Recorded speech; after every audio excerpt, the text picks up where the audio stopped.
Hi everyone and welcome back to the channel. In this video we're going to be talking about splines and how to use them with our Megascan assets. A spline is just a curve between 2 points and it's a little bit more complex. It's not as straightforward as things have been so far, but I'm going to walk you through it so we can just build a blueprint together, and that blueprint you can reuse it for whatever asset you want, Megascan or not. So let's get right to it. Now what we need to do is right click on the content browser, get a blueprint class, and now we get a blueprint actor. So this is going to be our class. Just give it a name. Remember, Unreal doesn't like spaces. You need to use the underscore if you want to do space. So in here you're going to see a viewport, and what we actually are looking for is the construction script, which is right here in this tab. You click that and it's going to bring you to this. This is where we actually going to construct our script. This is an actual code, and it's not those kind of codes that will run with the game, so you need to play the game in order to run this code. This actually run itself while we're in the editor, and this is what's called visual scripting. We're not going to write any syntax. We're actually going to use the blueprints, which are the functions already predefined by Unreal. So what we do here, we select the fault scene root, add component, and we're going to look for spline. Now that we have that spline here, what we need to do is reference it here as a get spline. I'm going to put it down here, and we're going to start getting our first pieces of functions. Now from the spline, we're going to get number of spline points. All right. From that, we're going to get an integer minus. So just click and drag. Every time I said from that, just click and drag. Integer minus 2. This is just a value that's worked for me. Okay, so you just click here and drag. But actually we're not supposed to do it from there. We're going to do it from here. Click and drag. For loop. Okay. And with this for loop, we are going to click and drag from here to create a link. All right. So from there, we're going to take out a link from index, and we're going to look for get location and tangent. All right, this is going to come with a get spline. We already have one, so we're going to delete that, and we're just going to bring it from the one that we already have. We're going to do Control Z, Control V, and we've got another one of these. Now what we need to do is from this index, look for an integer plus and connect this one to this one. I'm going to leave it at a number 1. The next thing we need to do is get out a link, click and drag from look body. And now we're going to add spline mesh component. There you go. The reason why we need this one, this is actually the core one, is because here is where we are going to determine which spline to get. So static mesh, this is where you're going to plug in the static mesh that you're going to be using with the spline. And over here is where you're going to determine the axis where you want that static mesh to work with. So if you want your static mesh to be used with the spline on the x-axis, you leave it at the x-axis. Most of what I do, it's on the x-axis whenever I use this, but you could change the axis if you need to. All right. So it'll make sense in a second. Just let us build this whole thing. From here, I'm actually going to get out, attach actor to component, and we're just going to plug in here the default scene root. We're going to plug it into the parent, and from here we're going to get out set start end. The problem with this one is it won't appear in this little menu. So if you write set start, you're gonna see that there's nothing there. So if I uncheck context sensitive, and I actually have to write the sentence, so set start and end, there it goes. And this one is going to be plugged with these two. So the way it goes is the one that comes straight out of Spline, so this one right here, goes to the top, and the one that comes from the plus integer goes to the bottom.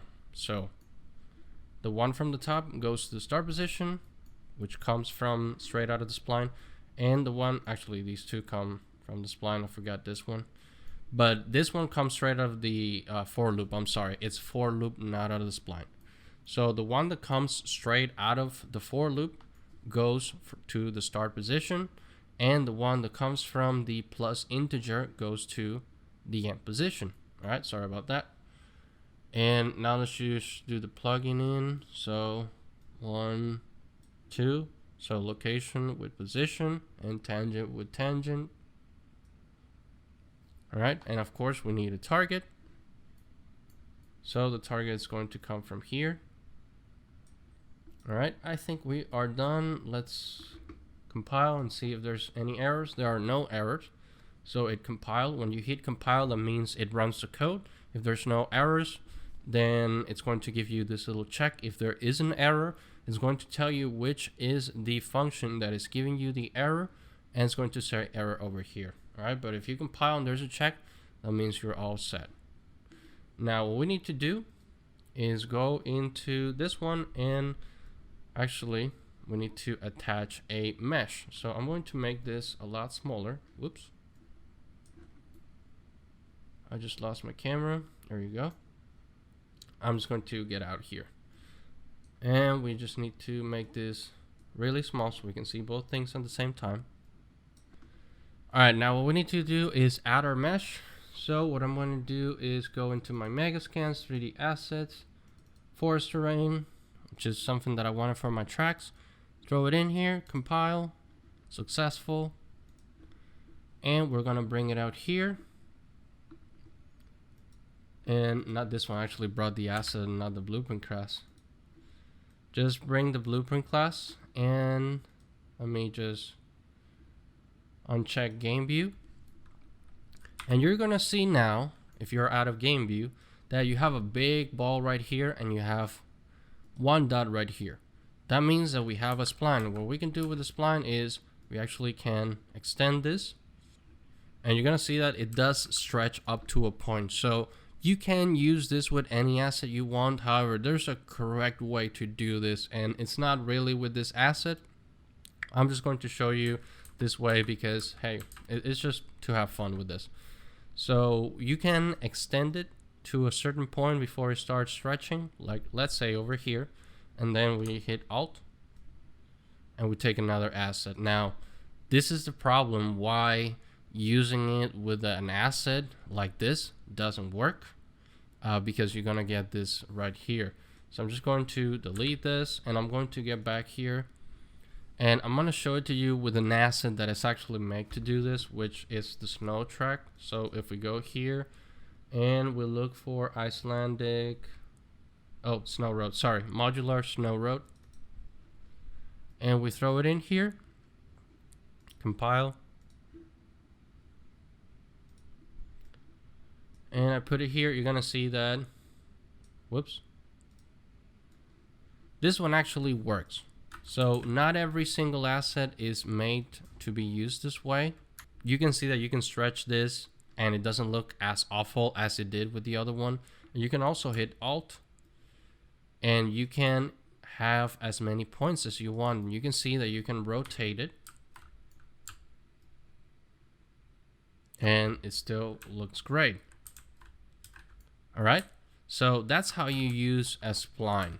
Okay, and especially it works really well with this asset. I have not tried it with every single asset, but as you can see, you get those problems. The actual way to do it is with a plane, and the reason why we want to do it with a plane is so we can actually use a surface. So I happen to have a plane right here. Okay, here's my plane. I'm actually going to put it here. And what I did is I went into a 3D program and did a plane that's actually 1 meter by 1 meter. 1 meter is one Unreal unit. And if you see, I have it tessellated a little bit. So if you get a plane here and you don't tessellate it means that it's going to have a bunch of polygons. Is the displacement map is not going to work, and it's just going to be a flat plane for that matter. So we get out of there, actually get it out to lit. And I didn't do any modeling on this one for the actual road that I plan to build for this level. I'm actually going to do some modeling to this plane, but just to show you that you can do something real quick in your 3D program and bring it over here. And I'm actually going to do wet soil. I'm going to throw it in here. And let me see. Let's edit this wet soil, make sure it has, yeah, this is the one with displacement. So I'm just going to throw it here. And as you can see, let's tweak the height. I want to make sure that it doesn't look all weird. Yeah, I think that height's all right. Okay. So this is the one that we are going to be using. So that means that we need to go in here and we need to assign a material.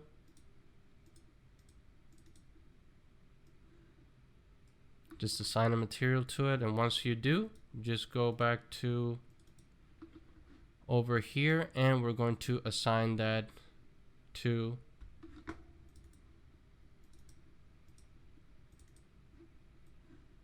our blueprint class. Compile. I'm actually going to delete this.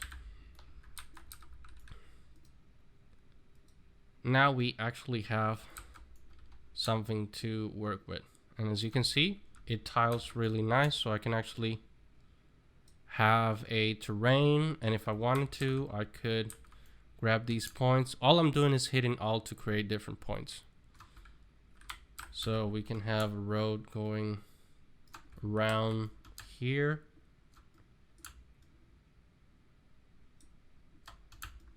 And yes, this is going to stretch out your texture, so you have to be careful on how you position it. But as you can see, it's looking real nice. We have a nice road that's actually going through. It doesn't look as well because I don't have any other terrain. This is a work in progress, but you know, it gets the point across. All right, that is it for this video. Very simple. Even though it sounded complicated, it's actually really not. Once you build that blueprint, you have that blueprint forever, and you can just reuse it in your various projects.